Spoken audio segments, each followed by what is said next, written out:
Guyana is often described as an attractive investment destination, especially in oil and gas. But today we're going beyond the headlines to find out what's really happening on the ground. We're speaking with Senior Director at the Guyana Office for Investment, Go Invest, Mr. John Edgell. Quite frankly, when you look at any investment destination, one of the number one things that always has to be considered is whether or not that country is a stable economy.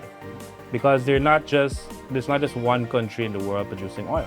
There are several, but several of those countries have adopted different models and they now have different economic realities. We look at it as a proposal. Right. We want to understand that there will be a net economic benefit that will be redundant to the people of Guyana. Right. So the president says when he measures success is that he talks about how those particular investors and investments will correlate to the ordinary man. And then broadly, as to how we can build wealth for the entire region. Of course, talking about, South America as well as our CARICOM brothers and sisters. And they want to get to 98% local workforce by this year 2026, by 2029. So they will show us a plan. Right. Year one, 50 persons. Of course, I'm just using hypothetical numbers, 75 persons in year two, and their own expat number starts to reduce, and our own local expertise starts to increase. Right. And that is a great benefit for us. Of course, we know the government is also building out the Oil and Gas Training Institute at Berbice, but it's very incumbent on the international investors as well, who have done this in other parts of the world.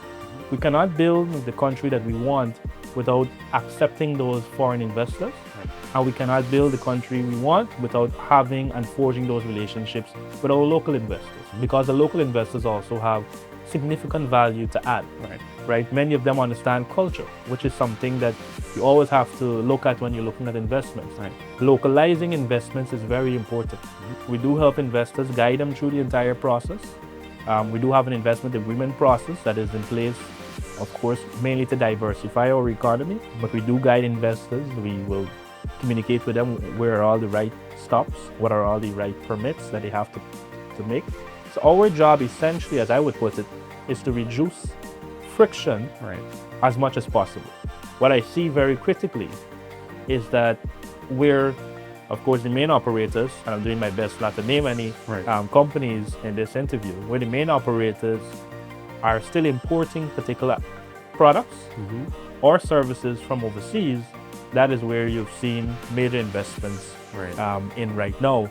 So you might see, when you look at the local content register, very low attrition for a particular thing for Guyanese persons, right? So you might see 20% for a particular service, and that's where the investments are being made, so that the locals can increase their capacity there. And of course, the government has committed beforehand to adjusting that local content register. I know the director of the local content secretariat has also mentioned that I believe it's about 20 new items should be added. If I'm wrong, don't quote that. But I think it's about 20 new services should be added to the local content schedule.